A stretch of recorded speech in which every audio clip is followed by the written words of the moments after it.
제가 이제 차에 대해서 저는 차를 잘 몰라요. 마시는 차에 대해서는 잘 모르는데 그냥 제가 하는 일이 고고학이다 보니까 고고학자가 바라본 차의 우리나라 차와 관련돼서 아무래도 특히 우리는 달마토는 중국과 좀 중국을 잘 알기도 해야 되고 하는데 중국과 관련이 또 깊기도 하니까 이야기를 한번 이야기해 볼까 합니다. 네, 조금 재미는 없고 제가 말주변 없지만 그래도 그냥 졸리시면 주무시고요. 편하게 들어주시면 됩니다. 1925년이면 이제 을충년인데 대홍수가 났어요. 여기 어딘지 혹시 아시는 분 많으시죠? 익숙하지 않으세요? 예. 예? 대동강. 예. 아, 북한을 상당히 좋아하시는 것 같은데. 예. 괜찮습니다. 뭐 여기 좌익 쪽도 계시더라고요. 예. 이게 지금 이제 광나루, 예, 광진 다리예요. 이게 이제 완전히 넘쳐 흐른 거죠. 대홍수. 어느 정도 대홍수였냐면은 을충년 대홍수 기념탑까지 생길 정도로 엄청난 대홍수였어요. 이 홍수가 있었는데 이때 좀 전에 보셨던 그 지역에 뭐 절벽 같은 게 생기고 이렇게 무너진 흔적 같은 게 보이는 거예요. 그때만 해도 이게 뭔지를 몰랐는데 이 안에서 커다란 항아리가 하나 나와요. 이 항아리가 나오니까 항아리에 뭐 있는가를 봤더니 이런 동물의 머리 비슷하게 생긴 뭐 이상한 게 하여튼 나왔어요. 사실은 하나 나온 게 아니에요. 여러 개 나왔어요.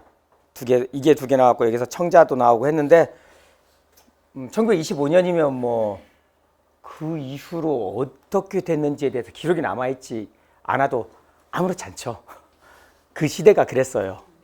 그러다 보니까 지금 현재 남은 게 이거 하나만 남았어요. 그래서 근데 이게 나오고 이 항아리가 나왔으니까 뭐 이런 게 나왔나 보자 하고 생각하고 말았죠. 그리고 이후 이 유물은 이제 국립박물관에 들어가게 됐고 그 자리가 바로 여기예요. 어딘지 혹시 아시겠어요? 여기가 바로 풍납투성이에요. 풍납투성이 아까 보시면 이쪽에서부터 완전히 모래사장이었는데 1986년도에 한강 종합개발을 하면서 한강은 넓히고 탄천은 줄이고 하면서 지금 한강 바로 옆에까지 와버렸죠. 성벽이. 이 성벽이 이렇게 가야 되는데 다 무너지면서 이 성벽 안에서 그게 나온 거예요. 그런데 뭐 1925년이니까 모두가 이제 잊고 지났었죠. 그러다 1988년이 되면 우리나라에 아주 중요한 일이 생기죠. 예, 제가 태어난 때는 아니고요. 상당히 중요한 해 올림픽이 있었어요. 이때 올림픽이 있으니까 국가적으로 경기장을 지어야 될 거 아니에요. 경기장을 짓기 위해서 물색을 하다 보니까 원래는 광주 땅이었었는데 서울에 편입된 지 얼마 안 되는 잠실 지역에다가 경기장을 짓기로 해요. 그리고 여기에 이제 역도 경기장, 체조 경기장 막 짓고 수영장도 짓고를 하는데 야, 외국 애들 노고 하는데 뭔가 좀 보여주자 해서 우리나라에서 여기 진주에서 가장 좋은 학교가 어디죠? 경상국립대학이죠. 부산에서는 부산대가 가장 좋은 학교잖아요. 서울에 가면 어느 학교가 좋을까요? 네, 서울에서만 좋은 학교가 있어요. 바로 서울대학교. 나오신 분들도 계시지만 네, 서울대학교에서 발굴을 하게 해요. 여기를. 왜냐하면 올림픽 때 좀 보여줘라. 외국 사람들에게. 그래서 이때 발굴을 하고 있는데 발굴을 하다가 갑자기 뭔가 나왔어요. 뭐죠? 절구. 예, 상당히 연식이 좀 드신 분들이 오시니까 오늘 바로 하시네요. 예, 저는 잘 몰랐어요. 이런 걸. 예, 귀하게만 자라서. 예, 손에 물도 안 묻히고 자랐는데 예, 흙은 묻혔습니다. 자, 근데 절구하면 보통 이 정도 돼야 되잖아요. 근데 보면 이 정도예요. 그런데 그 당시에 발굴을 하신 분들은 여기에 어떻게 쌀을 찌었는지 모르겠지만 쌀을 치던 절구가 발굴됐다라고 그렇게 책에 썼어요. 그리고 이제 88년도니까 잊혀졌죠. 어디에 쓰는지도 몰랐고 정확히는. 그러다 1999년도가 돼요. 1999년도에 서울의 풍납토성이라는 데를 발굴을 하게 돼요. 왜 했는지는 아마 김명수 교수님께서 잘 아실 겁니다만은 1997년도 설날 전날 포크레인 50대가 들어가서 막 파기 시작해요. 왜 꼭 하필이면 설 전날 밤이었을까요? 그때만 해도 설날이면 다 고향에 내려가고 서울은 텅 비어 있어요. 풍납투성을 아무도 모르게 포크레인으로 팔 수 있는 시간은 그 시간인 거예요. 기자들도 고향 내려갔을 거고 아무도 모를 때니까 여기를 막 파고 있는데 김영수 교수님께서 잘 아시는 이형구 교수님이 이걸 숨어서 보고서는 바로 신문 동아일보에 알려줘서 신문에 대서특필되면서 스톱되죠. 그리고 나서 발굴을 했더니 여기에서 많은 유적이 확인되고 그 이후에 여기는 이제 99년도에 아파트 사마연립 지역에 이제 아파트를 짓는데 발굴했더니 역시 뭐가 나오니까는 포크레인을 가지고서 발굴 현장을 짓이겨 버려요.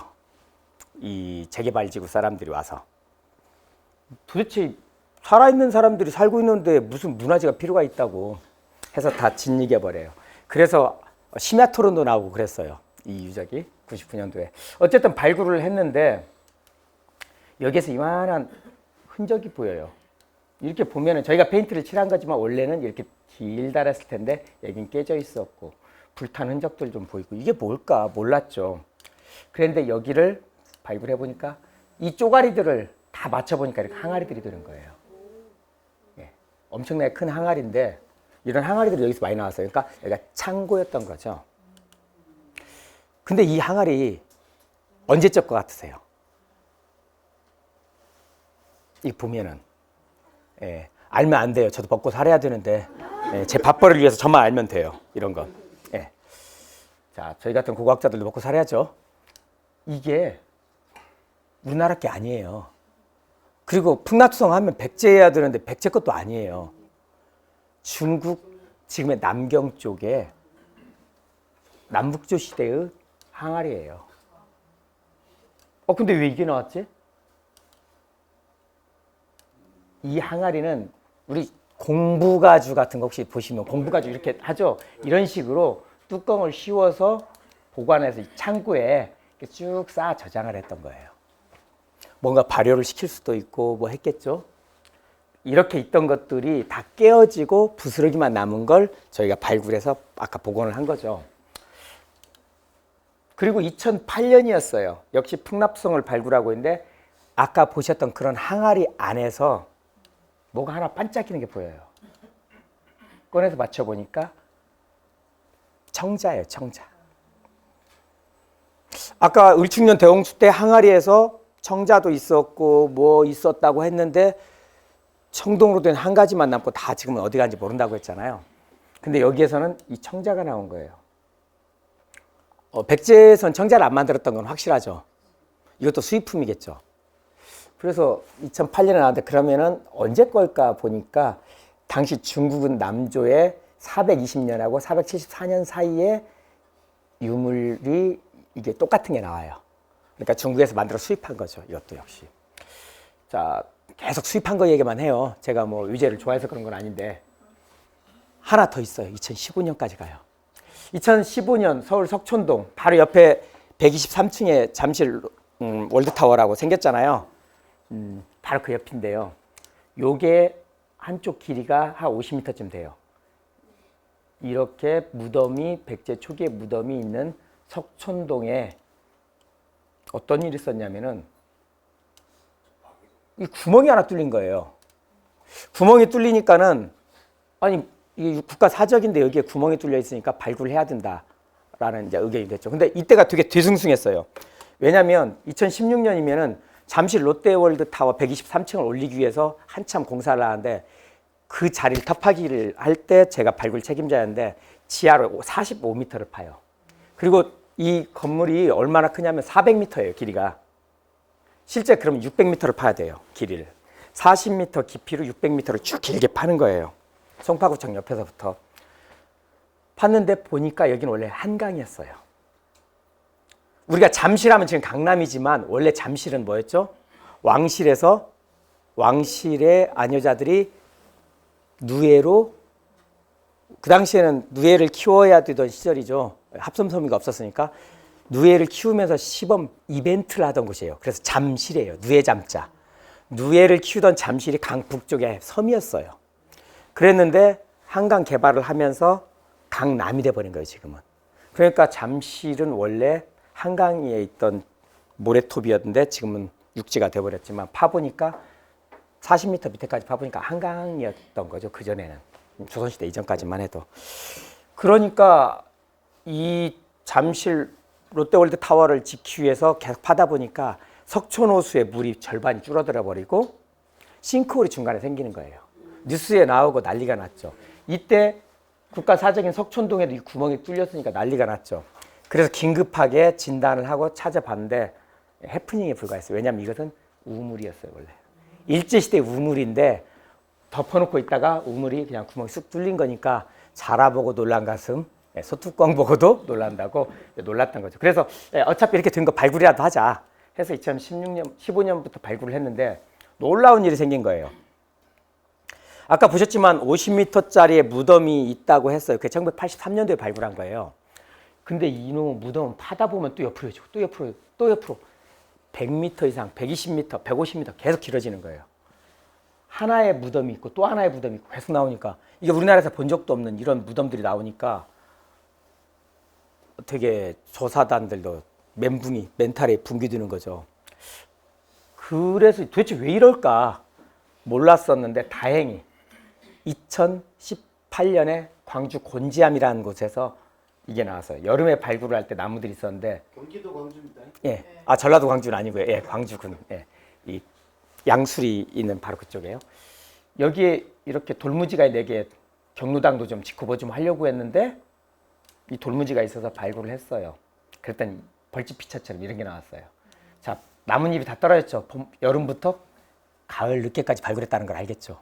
예, 낙엽이 다 떨어졌잖아요. 그 나무들이. 이게 우리나라에서 처음이냐? 처음은 아니었어요. 근데 이렇게 제대로 발굴된 건 처음이었죠. 이게 뭘까? 창고다. 이렇게 여기다 뭘 넣었을 거다. 여러분들 같으면 이렇게 창고 만들겠어요? 예, 창고를 사용하지 않은 분들이 고고학을 하면 창고다라고 하는 거예요. 전 딱 보니까 알겠더라고요. 벌집 핏자네. 이걸 어디다 썼을까? 그런데 보니까 무덤이 있고 그 주변에 돌로 이렇게 돌려놨어요. 이게 뭘까? 잘 보니까 이게 하나하나가 무덤인 거예요. 그리고 가장자리는 돌로 두르고 난 다음에 덮어버린 거죠. 잘 보시면 측면에서 보면 이렇게 생겼어요. 유물도 몇 점 나오질 않아요. 그런데 어떻게 만들었는가를 보니까 자, 가을 낙엽 떨어지기 전이죠 이제. 예, 사시사철을 볼 수가 있어요 여기에서. 처음에 이 무덤 하나를 만들어요. 그리고 옆에 하나를 또 만들어요. 또 만들어요. 또 만들어요. 이렇게 해서 이걸 먼저 무덤을 만들었다가 다음에 확장이 되는 거예요. 옆으로. 계속 확장이 되고 그런 거예요. 그렇게 해서 확장이 되고 나서 어느 시즌이 되면은 이제 더 이상 확장을 하지 않고 완전히 덮어버리는 거죠. 이런 식의 무덤이 바로 좀 전에 보셨던 석촌동에서 만들었던 무덤의 방식인 거예요. 그런데 그동안에 우리나라에서는 이런 무덤이 있다는 걸 몰랐기 때문에 처음 본 거죠. 더 놀라운 건 그 돌을 걷어내니까 또 밑에서 관을 넣어서 만든 무덤이 그 전 시대 사람들이 만들었던 무덤이 또 쫙 나오는데 겹치고 땅금이 서울이 비싼 건 이때부터 알았던 거예요. 아, 공동묘지 할 땅값이 없었던 거예요. 그래서 여기에 그냥 계속 겹쳐서 이렇게 만들었던 거죠. 이렇게 끝나고 나면 위에 다시 또 돌 쌓고 아까처럼 그런 무덤도 만들고. 예. 그러니까 이 무덤들을 이렇게 만들었는데 2022년도에 여기 조사 책임자가 제 후배인데 형 내일 와 좋은 거 있어. 저 뭐 술 사주는 줄 알고 또 뗄래뗄래 갔더니 이거 어때 이거 이게 나왔다는 거예요. 작년이에요. 작년 가을. 그게 이거예요. 천개호 또는 뭐 개수호한데 닭개자 닭머리잖아요. 닭대가리. 네, 닭머리예요. 닭의 머리인데 하늘의 새, 하늘의 닭이라고 해서 천개호라고도 하는데 이것도 역시 중국의 동진, 그러니까 남조시대, 우리처럼 백제 때 만들었던 검은색 또는 청자도 있고 이 검은색이니까 흑유라고도 해요. 흑유작이라고 하는데 이게 나온 거예요. 처음으로 이게 나온 거죠. 그러니까 이 무덤에서 이게 나오니까 놀랐죠. 그래서 사람들은 야, 중국과 백제가 친하다고는 하던데 이렇게 많이 친했구나 정도로만 생각을 했어요. 그런데 좀 전에 지금 말했던 것들을 이제 한 번씩 보게요. 절구가 있어요. 청자가 있어요. 큰 항아리가 있어요. 주전자가 있어요. 청동으로 된 솥 같은 게 있어요. 이 조합에 대해서 아시는 분 혹시? 그렇죠. 그랜저도 있고 벤츠도 있고. 차 말씀하신 거 아니에요? 네. 이 조합에 대해서는 아무도 몰랐어요. 뭐 대한민국에서 아는 사람들이 없으니까 제가 이렇게 또 떠드는 거겠죠. 1600년 전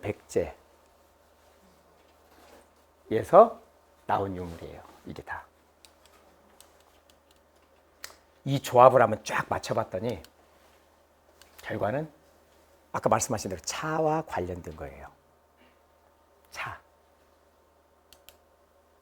근데 우리가 알고 있는 차에 대한 역사책을 다 뒤집어 까보면 거의 여기로 가요. 김해, 아까 저 진영 쪽 이렇게 지나서 왔는데 기차가 허왕옥, 가야 김수로왕의 사모님이시죠? 네, 이분께서 차를 가져온 걸로 돼 있어요. 역사학하는 분들과 고고학하는 사람의 이 분기점이 여기예요. 역사학에서는 야 기록돼 있잖아. 믿어야지.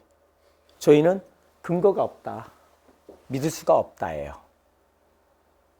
예를 들자면 단군조선에 대해서도 단군조선은 기록이 있으니까 믿어라 하는 게 역사 쪽이라면 저희는 평양에 있는 유적을 다 까봤는데 고조선 유물 한 점도 없다. 단군 뭐 하여튼 그렇게 좀 이야기가 전혀 일치하지 않아요. 고고학과 역사학 중에서 많은 부분에서. 그런데 허왕옥이라고 하고 실화, 실제 기록상으로는 흥보강 때 김대렴이라는 사람이 1200년 전에 중국에 가서 타씨를 가져와서 왕이 야 그럼 지리산 자락에 뿌려라. 이때 행정지역을 좀 제대로 찍어주셨어야 되는데 안 찍어져 있어요. 뭐 이 어느 지역 같은 게. 그러다 보니까 지리산 자락이라고 하니까 하동은 하동대로 구례는 구례대로 뭐 서로 우리가 지리산 자락이잖아 하면서 서로 이 원조로 주장을 하게 돼버렸어요.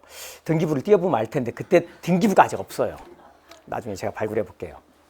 여하튼 하동 녹차를 이렇게 하듯이 이제 1200년 전통을 이어왔다고 하는데 어쨌든 1200년 전은 사실인 것 같아요.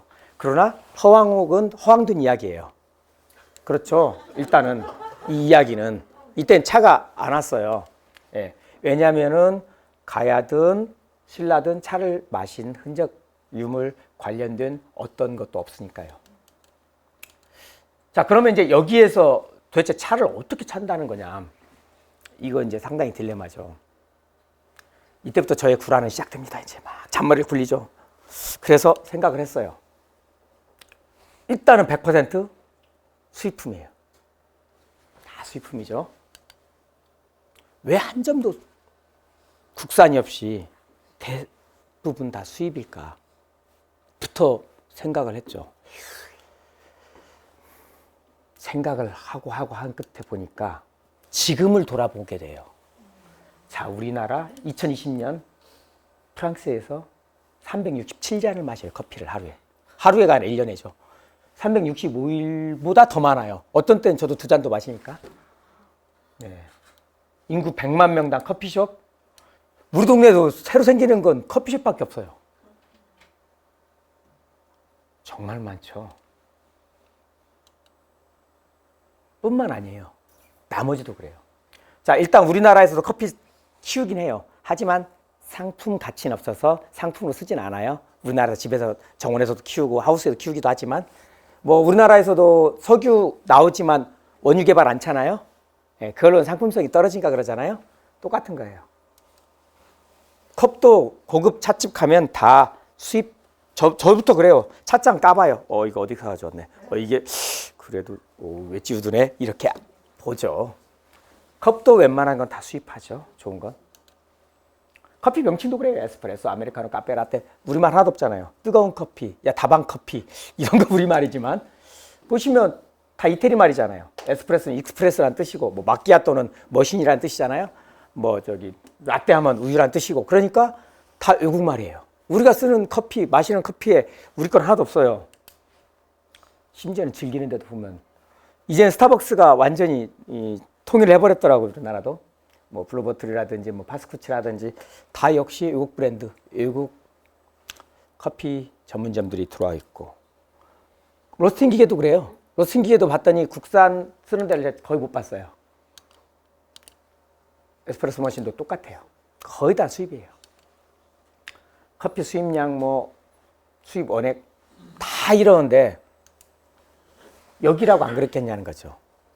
지금 우리가 다 수입하듯이 백지에서도 수입하지 않고 살 수 있겠냐는 거죠. 결국 차하고 관련이 있다고는 하는데 왜인지는 모르지만 일단 다 수입했다. 지금을 봐도 이유는 알겠다. 그러면 왜 이런 것들이 필요했을까를 이제 찾아가는 거죠. 하여튼 아까 거기에 차는 없었어요. 근데 차를 마셨다고는 했어요. 그럼 차를 어떻게 찾을 건가를 이제 볼게요. 자, 차의 원산지는 중국 남부죠. 예, 중국 남부는 차의 원산지이고 전 세계 차는 여기서 다 퍼져나간 겁니다. 그러니까 결국 백지에서도 차와 차독은 다 수입을 해야 되는 거예요. 당시 중국의 차를 마시는 방법은 뭐 여러 가지 기록들이나 자료들을 통해서 찾아보면 이게 홍콩에 가면 차 박물관에 되어 있는 걸 좀 찍어온 건데요. 뭐 이런 게 필요하다고 해요. 자, 그러면은 차를 어떻게 마셨는지를 좀 봅시다. 이제 먼저 찻잎을 따야 되겠죠. 땄어요. 그리고 나면은 쪄요. 찌지 않는 방법도 있어요. 찌는 방법도 있고, 여하튼 쪄요. 찌고 찌어요. 이게 발음이 그러네. 얘는 찌고 스팀, 얘는 찢는 거예요. 매우 찢는 거죠. 네, 이런 것들을 하는 거죠. 찻잎을 찢는 거예요. 그런 다음에 죽을 쏘아요. 쌀로 죽을 쏘아요. 쌀죽을 쓴 다음에 거기에 아까 찌은 찻잎을 넣어요. 으깬 걸. 그러고는 이렇게 경단처럼 만드는 거예요. 그리고 구멍을 뚫어요. 잘 말리기 위해서. 네. 지금 이건 청태전이라고 해서 전남 쪽에서 아직도 남아 있어요. 이 방식이. 이게 일제강점기 때 다카하시 노보루라는 사람이나 몇몇 연구자들이 보고 놀랐죠. 이미 기록에서만 있고 중국이나 일본에서 사라진 이 방식이 그대로 남아있다고 해서 되게 놀랐는데 여하튼 이 방식이 일부는 남아있어요. 우리나라에도. 이렇게 만든 다음에 말려요. 이렇게 말리면은 엽전처럼 되죠. 그래서 이걸 엽전은 뭐죠? 돈이죠. 그러니까 돈차 또는 떡처럼 쌀죽이 들어갔으니까 떡차. 그러면 떡차가 유식한 척 하려면 어떻게 하죠? 떡병자를 써서 병차. 그럼 뭔가 있어 보이잖아요. 네. 그렇게 해서 병차란 말이 생긴 거죠. 네. 자, 그러면 이렇게 만든 다음에 먹을 때 이제 이걸 하나씩 먹으면 되겠죠. 입에 넣고서 고소해 하면서. 네, 이빨 부러집니다. 네, 이땐 치과가 없었어요. 자, 그래서 그냥 먹을 수는 없어요. 그러면 불에 달구어요. 구워요. 여러 가지 이유가 있어요. 왜냐하면 그 당시에는 지금처럼 제습 또는 뭐 냉장 기능이 없기 때문에 가지고 보관하고 있다가 지금부터 이제 여름에는 되게 습하잖아요. 눅눅해지고. 그러니까 말리고 굽는 거예요. 그래서 구우면 이렇게 되죠. 생각해 보시면 우리 현미녹차 마실 때 구수한 느낌 있잖아요. 현미녹차처럼 이제 구수해지면서 특히나 구워지면 탄수화물을 살짝 구우면 구수한 누룽지 같은 그런 구수함이 있죠. 그렇게 만드는 거예요. 먹을 땐 쪄요. 그래서 완전히 찌은 다음에 아까 이게 뭐냐면 일종의 솥인 거예요. 여기다가 불을 넣고 끓여요. 이렇게 물을 끓여요. 끓인 다음에 이 항아리에요. 넣고 물을 뜨거운 물을 붓는 거예요. 이게 끝이라고 생각하셨죠? 이제 시작입니다. 정성이 있어야 돼요. 정성을 들여야 맛이 있어요. 자, 이제 정성을 한번 더 들여보겠습니다. 어떤 정성이 들어가는지. 소금, 파. 어째 차를 마시려는데 점점 산으로 가죠? 예. 귤껍질, 생강, 가지가지 넣죠. 이건 이제 제가 보기 좋으라고 일부러 하는 거지만 이런 식으로 같이 넣는 거예요, 여기다가. 그래서 이제 나온 다음 이렇게 나오는데요. 이걸 다 갱이라는 게 죽, 국, 뭐 국물 뭐 이런 것들 양갱에 뭐 들어가는데 양갱은 사실은 굳힌 거죠. 지방을 원래는 굳혀야되는데 지금 한천으로 굳히지만 굳힌 건데 국물 형태로 이렇게 해서 지금도 중국에서는 남부 쪽에서는 이걸 죽처럼 밥 대신 먹기도 하고 하는데, 이 당나라 때 백제 때에는 이걸 술을 마시고 난 다음에 숙취해소용으로 많이 또 마셨어요. 차를 두겁국처럼. 근데 우리나라도 비슷한 게 하나 있어요. 여명 808 전연차로 숙취 해결. 이 사람은 어떻게 이런 생각을 했는지 모르겠어요. 예. 하여튼 이분 돈 되게 많이 벌었어요. 내가 많이 사줬거든요. 아마 저 말고도 사주신 분 많겠지만은. 예. 어쨌든 차를 숙취 해소용으로도 마시고 뭐 했는데, 그러면은 그러한 방식이 없느냐 우리에게는. 일본만 보더라도 오차츠케라고 해서 이렇게 차를 밥 말아 먹는 문화가 있죠. 우리도 그렇잖아요. 우리 작년에 영광 갔을 때 올해였나요? 제가 헷갈려서 이렇게 먹었잖아요. 네. 이런 식으로 먹는 문화가 있으니까. 네. 중국에서도 지금 이런 차 닭이 세트들이 이렇게 발굴도 되는 거죠.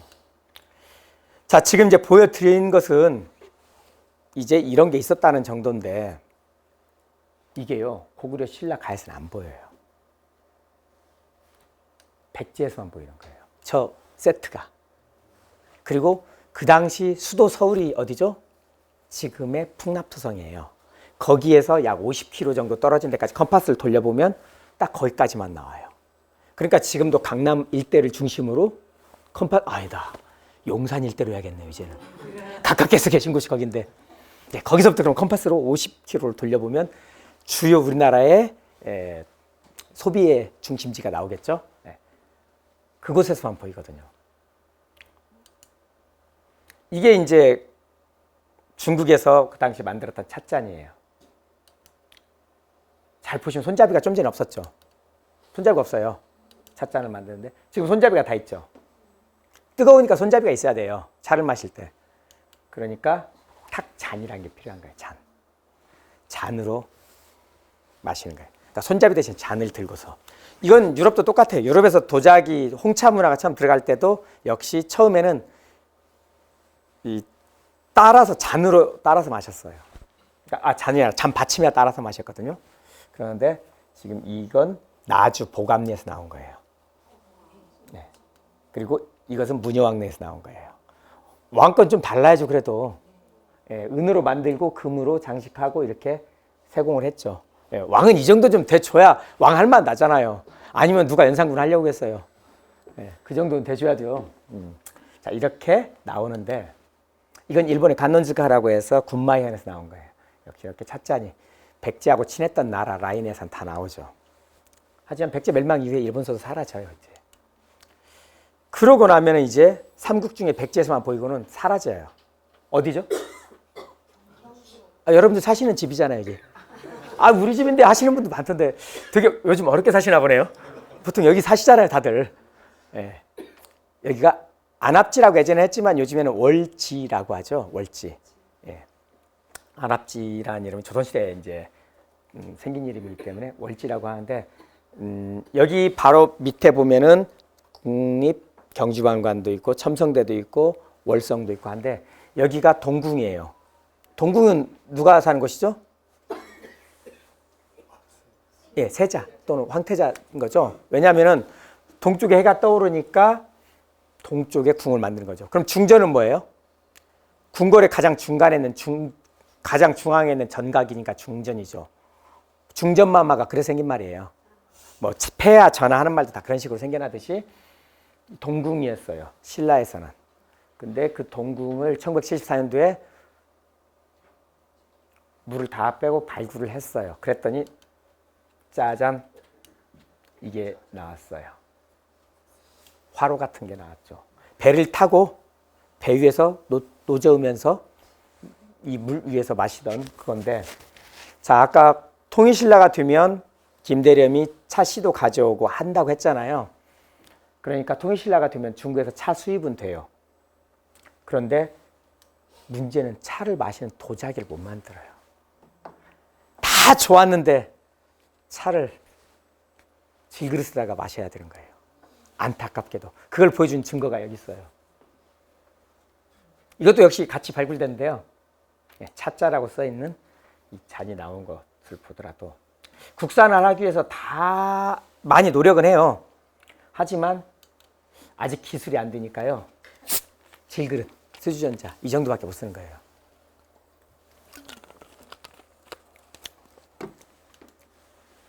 아니면은 뭐 하나면 이성산성에서 발굴된 건데 이런 식의 주전자들이 나오거나요. 찻잔은 여전히 질그릇인 거예요. 도자기를 못 만드는 거예요 아직. 그러다가 드디어 아직 일본도 역시 무술이 찬물 끓인 솥을 제작하고 이렇게 하죠. 그러다가 통일신라 시대 말이 되면은 처음으로 도자기를 굽는 가마가 와요. 그 당시 도자기 기술은 지금 반도체 그 이상이었던 것 같아요. 왜냐면은 1500년까지 지구상에서 도자기를 만들 수 있는 나라는 어디 있죠? 중국과 한국. 그리고 1500년이 되면 베트남이, 1600년이 되면 일본이, 이렇게 전 세계 4나라밖에 도자기를 못 만들어요.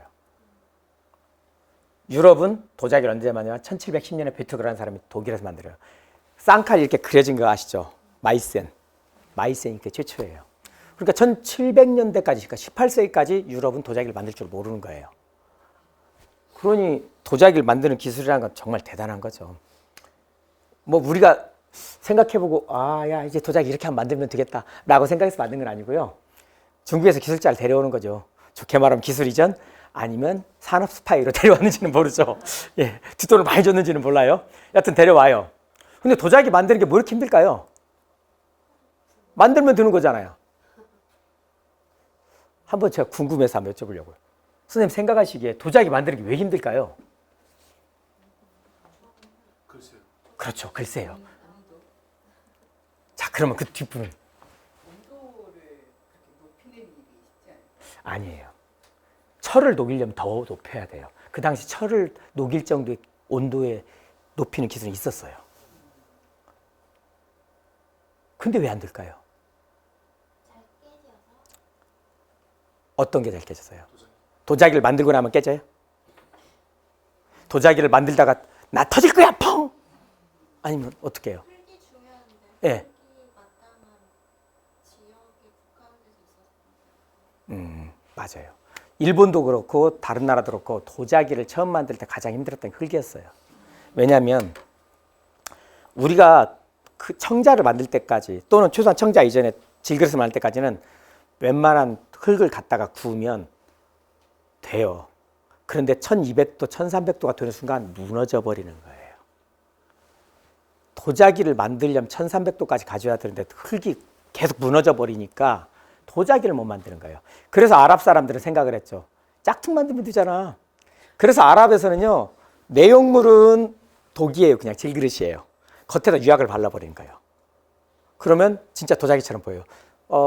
터키 같은데 또는 뭐 스페인에 가면요, 그게 바로 1000도 내외의 온도에 그냥 유약을 바른 도기들, 자기들 되게 많이 팔 거예요.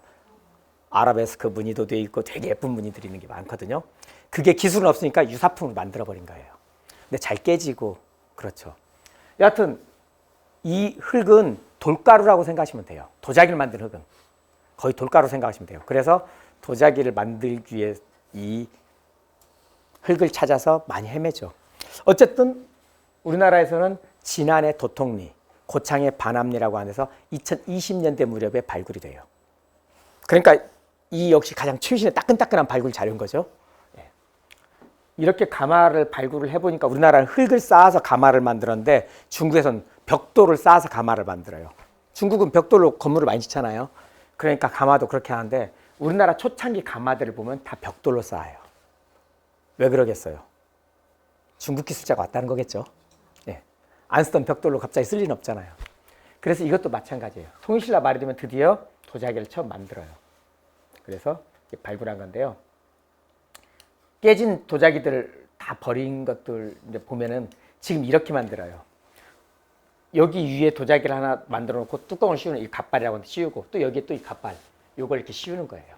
하나하나. 왜냐하면 불을 떼면은 불티가 날아가고 달라붙잖아요. 그러면 정말 이 귀한 도자기에 불티가 묻어가지고 검게 돼버리니까 상품성이 떨어지는 거예요. 그러니까 다 이렇게 씌워요. 그러나 나중에 조선시대 되면 이렇게 안 쳐. 이때만 해도 도자기가 정말 귀하고 정말 최고의 고위층 사람들이 쓰는 도자기지만 이제는 너나 나나 쓰는 조선시대쯤 되면 어때요? 아, 대충 부어요. 예, 됐습니다. 자, 2,000개 나왔습니다. 자, 어디로 납품할까요? DHL 불러라. 이러면 되는 거잖아요, 이제. 그렇기 때문에 나중에는 이렇게까지는 안 하지만 고려 때까지만 해도 이렇게 씌우는 것들이 나온 거예요. 그래서 고려 때까지도 도자기 가마에 가면 도자기 깨진 것보다 이 갓발이라고 하는 이 덮는 이게 더 많이 나와요. 어쨌든 그래서 발굴을 해보니까 이렇게 우리도 드디어 청자를 만들었어요. 통신라 말 고려 초에 되면은. 그래서 2018년에 인천 검단지구 발굴을 하는데 거기에서 이 세트가 나왔어요. 아, 우리도 이제 국산화가 된 거죠. 완전히는 못 만들었어요. 이런 것들도 있는 거 보면은. 여하튼 그래도 기술이 상당히 발전한 거죠. 그리고 고려에서 이제 최고급 청자, 주전자, 찻잔 만들어내기 시작하죠. 근데 어쨌든 우리나라 청자가 발생하게 된 건 차하고 불교와 관련이 있어요. 왜냐면은, 자, 여기 이제 보면 알 거예요. 이게 찻잔이에요. 뭔가 이상하죠. 지금 찻잔하고 비교해 봤을 때. 이상한 거. 사발이요? 사발면을 좋아하시나 봐요? 예. 크기가 크다. 정말 그런가 한번 볼까요? 맞습니다. 아주 정확하게 맞추셨어요. 크기가 커요. 정말 커요. 차 한 잔 원샷 할 수는 없어요, 일단은. 이건 나눠 먹어야 돼요. 예, 가정의 화목을 위해서 나눠 먹으려고 이렇게 큰 건지 되게 커요, 찻잔이. 우리 대접만 해요. 대접보다 조금 크거나. 왜 이렇게 클까? 이건 찻잎의 차이가 아니라 차와 관련이 있어요. 두 개를 보면 어떤 차이가 있어요? 찻잎이 여기하고 여기하고. 예, 여린 거 같고 좀 큰 거 같고 그러죠. 사실은 똑같은 나무에서 딴 건데요. 얘하고 얘하고가 차이가 있어요. 사실은 같은 나무인데. 제가 일본에서 이제 그 연구원 생활을 할 때 교토의 우지라고 하는 시에 가면은 엄청나게 그 차밭이 많거든요. 근데 그 차밭에 갔더니 이 차양막을 다 씌우는 거예요. 그래서 왜 이걸 씌우나 봤더니 이것은 차를 만드는데 다른 방식으로 만들기 때문에 그러는 거예요. 우리하고. 자, 이렇게 씌운 다음에요. 햇빛을 일주일간 못 보게 해요. 찻잎을. 일본말로 말차를 마차라고 해요. 그러니까 세계적으로 말차는 다 마차라고 불러요. 두부가 일본말로 도후거든요. 그러니까 전 세계적으로 용어가 도후가 돼버렸어요. 일본말에서 다 가서. 우리말은 전해지가 않았으니까 전 세계적으로요. 근데 이게 말차를 만들기 때문이에요. 이게 신안 해저 유물선 배에서 나온 거예요. 이 절구는요, 차를 가는 절구예요. 다른 걸 가는 게 아니에요. 우리나라의 절구가 제일 처음 나온 게 요거예요. 자, 산의사라고 한 청주의 절에서 나오고 절에서만 나와요. 맷돌이. 왜 절에서만 나올까? 선종사찰의 스님들이 차를 마시기 위해서 시작됐거든요. 찻잔이 필요했거든요. 자, 그러면 여기 차를 가르면 이렇게 가루가 나와요. 그러면 이걸 가루를 딱 떨어뜨리고 점다법이라고 그래서 한 점 딱 떨어뜨리고 나서 이걸 차선이라고 하는데 이걸로 막 말아. 이걸 격불이라고 하는데 이렇게 거품이 나는 거예요. 근데 이건 지금 일본식인 거고요. 중국에서 이건 송나라 때 시작된 건데 휘종 황제가 이걸 잘했는데 천목관 또는 중국의 건요라고 하는 데서 나온 검은색의 도자기를 원래 이걸 한 데 써요. 이렇게 만들어 먹는 말차가 이때 유행을 했어요. 말차가 유행을 하려면요. 이렇게 급격해야 돼요. 그래야 막 말았을 때 거품이 나면서 확 말려요. 그렇기 때문에 커야 돼요. 왜냐하면 잔이 작다 그러면 막 말고 있는데 내 옷에 다 튀기겠죠. 그러면 일단 차를 마실 분위기보다 기분이 나빠요. 예, 그러면 차 안 마시죠. 커피 마시죠. 자, 그러니까 이렇게 컸던 거예요. 근데 국립중앙박물관에서 고려특별전을 불과 몇 년 안 됐죠? 했어요. 그때 특별전에 다 이게 전시가 돼 있었어요. 특별전에 찻잔에서. 고려시대 사람들이 찻잔이라고 해서 나왔어요. 이거요, 술주전자예요. 그리고 술잔이에요, 이거. 찻잔 아니에요. 여기에 말할 수 있겠어요?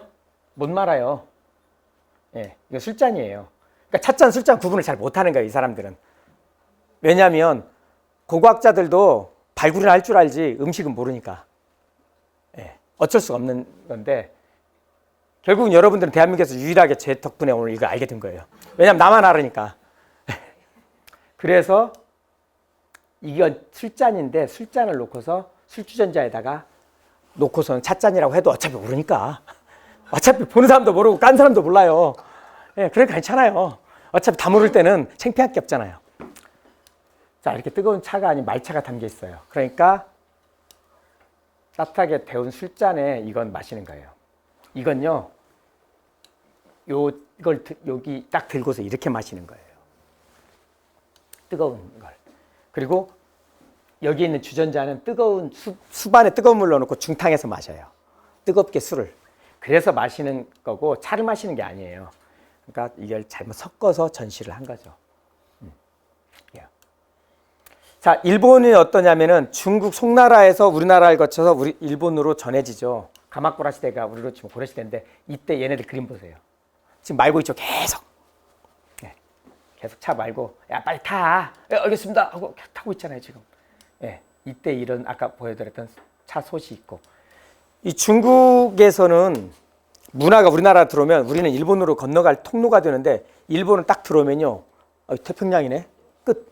그럼 여기서 끝나는 경우가 되게 많아요. 많은 문화들이. 언어에서도 그렇고 뭐 여러 가지 음식 문화도 그렇고 그러는데 중국에서는 송나라 이후로 이 말차 방식이 사라졌어요. 우리도 사라지고. 근데 일본은 지금까지 남아있는 거예요. 그러니까 그걸 보고 우리가 알 수가 있는 거죠. 이렇게 일본에서 마시는데 이 그림에 있는 거 똑같아요. 이 차선 말고 이 그릇에다가 찻가루 놓고 하는 똑같죠. 지금이나. 그대로 보수적으로 지켜져 있는 거죠. 이게 이제 제가 일본에서 있을 때 나라대학이라고 한 데가 사이다이지라고 한 그 얼마 전에 아베 총리 총 맞고 사망했잖아요. 바로 그 앞에 살았거든요. 제가 그 옆에 있는 절이에요. 신입생들이 들어오면 신입생 환영회로 이 절에서 하는데 큰 절 강당에 요것을 스님들이 이렇게 들고서 10개를 가지고 와요. 그럼 신입생들이 이걸 번갈아가면서 폭탄 돌리기처럼 마시는 거예요. 다 못 마시면 못 나가요. 그래서 저도 제가 마시겠다고 이제 여학생들이 잘 못 마시길래 이제 마시던 그때 사진인데 십몇 년 전 사진인데 아직도 말차를 이렇게 말아서 가져오는 거예요. 여기 세수대야가 아니라 거의 다라이만한 데다가 이렇게 주더라고요. 다과란 말 들어보셨죠? 다과. 다과란 말이 바로 말차를 마시기 때문에 생긴 거예요.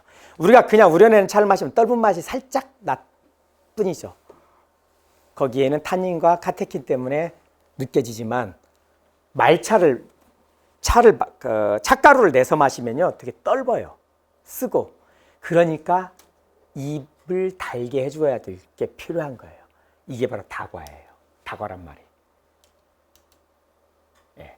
우리나라는 다과가 발달을 못했죠 별로. 차 문화가 발달을 못했으니까. 이거 보면은 저도 일본에 있을 때 이걸 하나 딱 가서 주면은 아까워서 못 먹겠는 거예요. 예. 그날 안 먹으면 바로 변질됩니다.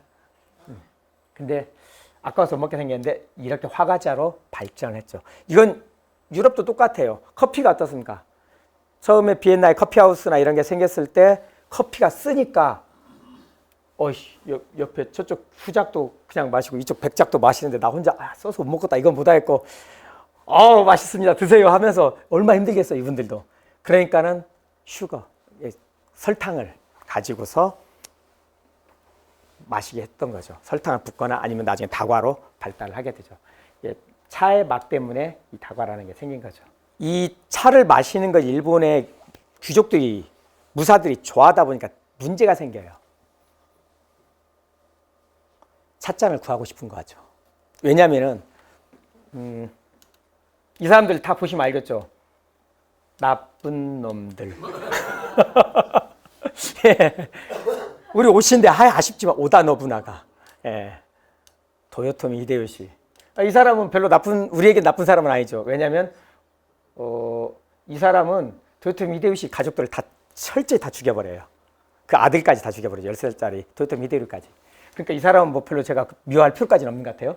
하여튼 이 사람들이 뭘 했냐면은 찻잔을 좋은 걸 우리로 치면 몇 억짜리를 사요. 구해요. 그러면은 이 찻잔을 가지고 다 집합 해서 이게 얼마짜리 나왔다고 자랑을 하는 거예요. 그리고 나서 이번에 너 무공을 세웠지. 내가 이거 넣어줄게. 하면서 충성심도 예, 얻게 되고 또 이걸 가지고 과시를 하는 거예요. 근데 이 찻잔 어디서 구할까요? 일본은 도자기를 이때까지 못 만들으니까 수입을 해야 돼요. 조선에서 가져오는 찻잔은 막사발이에요. 이런 막사발이에요. 그런데 고급의 찻잔은 어디서 나오죠? 중국에 있겠죠. 그래서 신안선이 되게 참 딜레마예요. 신안선의 소유주는 중국이에요. 선사, 해운사는 중국. 물건은 일본에서 이미 돈 주고 샀어. 일본 거예요, 물건은. 하필 우리나라 바다에서 빠졌어. 왜? 우리 거네, 이제. 왜 우리 거예요, 그냥.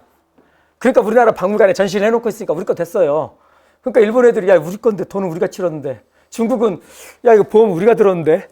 이게 드는 거죠. 참 되게 딜레마인데 어쨌든 뭐 다행히도 등기부를 띄워보질 않아서 모르겠지만 여하튼 우리나라 박물관에 있으니까 우리 건데 그렇게 오는 거예요. 중국에서 막 가져오는 거죠, 수입을. 그렇게 해서 하는데 우리도 찻잔을 만들자가 싶은 거죠, 이 사람들도. 그래서 임진왜란 때 도자기를 만들 줄 아는 사람들을 많이 납치를 해왔죠. 이게 이제 진해 이쪽에 웅천이라고 하죠. 그 지역의 찻잔이라고 하더라고요. 그 당시에 원래 찻잔이 아니죠. 그러니까 경상남도 쪽에 있는 그냥 막사발인 거예요. 개밥도 주고 기분 좋으면 내가 밥도 먹고 에다가 하던 이런 그릇들이 일본에서는 도자기니까 되게 좋은 찻잔이 되는 거예요. 그래서 일본에서는 이도다원이라고 해서 국보급 대접을 받습니다. 임진왜란으로 인해서 많이 끌려가죠. 그래서 일본에서 발견된 도자기를 보면 한글이 써 있는 도자기가 있어요. 끌려간 지 얼마 안 된 거죠. 임진왜란 때 끌려갔던 사람이 한글로 개야 짖지 마라 뭐 이렇게 썼던 내용의 도자기가 나오기도 하죠. 그리고 또 심당길, 심수관 뭐 들어보셨을 거 아니에요. TV 같은 데 보면은 이분들도 이제 이렇게 가게 되고 또 이삼평이라고 하는 분도 가게 되고. 근데 일본에서는 그 도자기의 아버지는 이삼평 씨로 돼 있어요. 왜냐면은 나베시마라고 하는 영주가 이제 이 사람을 끌고 가가지고 야 도자기를 구워봐. 내가 너 저기 진급 시켜줄게. 그래서 무사를 시켜주죠. 그래서 찾고 하다 1615년 엄청 찾은 거죠. 그러니까 찾아갖고 이 광산 있지. 원래 산인데 흙을 얼마나 퍼가버렸으면 지금 이제 완전히 이렇게 맨땅이 돼버렸어요. 산 3개가 없어졌어요. 거의. 그렇게 파갔어요. 그런데 보시면 알겠지만 다 바위산이죠. 바로 이게 도자기 만들 흙이에요. 이걸 못 구하니까는 계속 도자기를 못 구웠던 거예요. 일본에서도. 그래서 이걸 가져가지고 만든 게 아리따 도자기인데 딜레마가 있어요. 아리따 도자기 하면 일본 초창기 최고의 도자기 생각하지만 아리따에는 도자기 가마가 없어요. 원래. 아리따에는 항구가 있어요. 그러니까 아리따에 지파를 해서 아리따로 다 지파를 하는 거예요. 모이는 거예요. 그래서 나가는 거예요. 예멘항 알죠? 예멘. 예멘에 모카항이 있죠. 참 예멘에. 아라비아 반도에 예멘에 모카항이라고 있는데 모카항에 지파만 해요. 거기에서 배 싣고 가죠. 예멘에는 커피나무를 안 심어요. 근데 모카 커피로 되게 유명해진 게 예멘항에서 나온 것 때문에. 춘향목이라고 하지만 춘향에는 나무를 안 잘라요. 봉화에 잘라온 나무가 춘향 여기에 지파가 돼가지고 나가는 거죠. 그러니까 지파돼서 나가는 곳의 이름이 아리따였던 거예요. 실제 아리따에서 생산한 건 아니고. 근데 어쨌든 나가서 전 세계적으로는 아리따로 알려진 거죠. 그래서 최초로 1600년대, 1615년부터 도자기를 만들었어요. 일본에서는 이제. 근데 아주 이때 타이밍이 좋아요. 일본이 전쟁 끝나고 나서 6.25라는 대특수를 누리듯이 임진왜란 끝났는데 대특수를 누리게 돼버린 게 이때예요. 일본에서 도자기를 이제 만들 줄 알기 시작했어요. 만들 줄 아는데 이때 명나라도 쪽박 차죠. 명나라가 망하잖아요. 그러면서 명나라의 도자기 기술자들도 오고 일본에서 또 명나라로 유학을 보내줘요. 도자기 기술을 배우러. 그러면서 그 최신 기술을 계속 섭렵을 하는데 이때 엄청난 클라이언트를 만나게 되죠. VOC. 지금까지 인류 역사상 가장 큰 회사죠. 인류 최초의 주식회사였고, 일본의 네덜란드 동인도 회사, 영국 동인도 회사가 아니라요. 지금의 구글, 아마존, 마이크로소프트 뭐 다 합쳐도 요 정도 주식 시가가 안 되잖아요. 근데 바로 여기에서 중국의 도자기 수입을 못하니까는 유럽의 왕실 귀족들이 발을 동동 굴르니까는 일본에서 저희 좀 기술은 딸리지만 좀 사주실래요? 내가 팔아드릴 테니까. 한번 갖고 와봐. 그래서 만들었더니 힘들어 쓰자. 근데 점점점 기술이 좋아지네. 야 그럼 이렇게도 좀 해봐. 이렇게도 좀 해봐. 하니까 그걸 계속 기술력이 발달하니까 나중에는 일본 도자기들이 유럽을 완전히 장악해버린 거죠. 그러면서 일본 도자기 판매를 통해서 엄청나게 일본은 돈을 벌게 되죠. 그래서 일본에서 유럽 왕실의 요구사항, 거기에 만든 방식이 OEM이에요. 오늘날의 OEM 방식. 주문자 생산 방식으로 만들어서 넘기게 돼요. 이걸 그 당시엔 되게 싼 값, 중국의 10분의 1 가격으로 팔아요. 근데 일본이 1985년에 플라자업 이후에 엄청나게 돈이 많아지잖아요. 아시아의 모든 불을 합쳐도 일본 하나의 불을 못 이길 정도였잖아요. 그때 일본 애들이 이걸 몇만 배 값으로 사줘요. 300년 전에 우리 조상들이 그때 헐값으로 샀던 거 다시 내놔서 다 사와요. 규슈문화관에 가면 이게 있어요. 이렇게 해서 하멜이 우리나라에 오게 된 건 바로 이 도자기 때문이에요. 왜냐면은 하멜은 이 VOC 네덜란드의 동인도의사였던 거예요. 직원이었어요. 그 직원이었는데 일본 나가사키항으로 오다가 이때 태풍을 만나면서 이 사람 인생이 꼬이는 순간이 되어버렸던 거죠. 제주도로 와버렸어요. 원튼 원치 않든. 그래가지고 중국하고 일본은요 정말 신사의 나라였어요. 그 당시에. 우리나라에서 표류를 하잖아요. 일본으로 가면 다 보내줬어요. 중국으로 가잖아요. 필리핀으로 가잖아요. 중국 거쳐서 다 결국 우리나라 다 보내줬어요. 우리나라는 야 됐어 이 새끼야 너 못 가. 끝. 너 뭐 잘해? 저 할 줄 아는 거 없는데. 야 너 부하니까 서양놈인데 서양놈들은 대포도 잘 만다며. 너 대포 만들어. 저 모르는데요? 모르면 알 때까지 계속 불려라. 그러면 이제 해야지 어떻게 해요. 그러니까는 하멜이 안 해본 걸 정말 좀 귀하게 잘하는 집 아들이었는데 엄청 굴렀더라고요. 보니까 인생 많이 꼬였죠. 하멜 표류기라는 책은 원래 없어요. 하멜이 나중에 도망을 가요. 같이 6명인가 도망을 다시 쳐서 네덜란드로 돌아가요. 네덜란드 돌아가서 보험회사에다가 나 이렇게 개피 봤어. 나 그러니까 보험 좀, 나 6년간 밀린 그 보험료 내줘 해서 보험사에다가 자기 리포트를 쓴 내용이에요, 이게. 리포트를 잘 썼나 봐요. 책으로도 팔리는 거 보면. 그래서 리포트를 썼는데 결국은 우리나라를 알리게 된 최초의 책이 돼버렸죠. 서양에서는. 어쨌든 하멜도 이 도자기 때문에 구입하러 왔다가 이런 일이 생겼죠. 일본의 근대화 역시도 이 도자기와 관련이 있어요. 우리가 생각할 때 우리는 조선 고려가 중앙집권제잖아요. 우린 중앙집권제니까 파견을 보내요. 도지사를 보내듯이 평양감사를 보내고 하잖아요. 일본은 그렇지 않았어요. 물론 일본도 막부 시대에 어떻게 보면 중앙집권이라고 할지 모르지만 지자체예요. 각계약진이에요. 근데 아까 도자기를 만드는 게 나베시마라는 사람이 했다고 했잖아요. 그러니까 우리 나와바리 내에서만 도자기를 만드는 거예요. 옆 동네에서도 도자기를 만들 줄 몰라요. 기술도 안 가르쳐주고. 왜? 내가 알으면 일본에도 팔아먹고 서양에도 팔아먹고 다 팔아먹을 수가 있는데 왜 가르쳐줘? 그래서 일본 내에서도 이 기술을 안 가르쳐줘요. 비밀로 잡고 못 나가게 해요. 일본 내에서도. 그러면서 이걸 팔아서 서양에 팔면서 돈을 엄청 벌으니까 근데 일본 내에서도 어떻죠? 임진왜란 이후에 그 도요토미 히데요시에 반해서 이제 그 도쿠가와 이에야스가 일본을 장악하잖아요. 그러면서 이 찍힌 애들은 저쪽 지금의 규슈 쪽에 있었잖아요. 가등청정이라고 하는 그 가토요 키야오마사나 뭐 이런 사람들이 다 이쪽 나와바리에 있었잖아요. 이 사람들이 어차피 중앙하고 사이도 안 좋고 찍혔는데 해외로 수출해서 돈을 엄청 버는 거예요. 그러니까 그 엄청난 돈을 가지고서 있었기 때문에 나름 서양, 게다가 또 그 옆에 그 나가사키 쪽을 통해서 계속 통교도 했었고 하니까는 이쪽은 서양 눈물에도 눈도 많이 트여 있었고 그래서 이쪽 사람들이 일본의 메이주신도 주도했고 이 사람들이 뭐 그 이등방문이라고 하는 이토 히로부미나 이런 사람들도 다 이쪽 지역 사람들이죠. 그래서 이 지역 사람들이 거의 일본의 근대화의 주역이 돼요. 우리가 생각하기에 뭐 이토 히로부미 이런 사람들은 다 죽일 놈들이긴 한데 뭐 일본 최초의 런던대 유학생으로 가서 이토 히로부미가 생각을 하죠. 야, 보니까 우리가 영어를 못하니까 이거 망신을 당한다. 우리 보안이 나쁜 아이라 애들 다 영어 다 못해. 안 되겠어.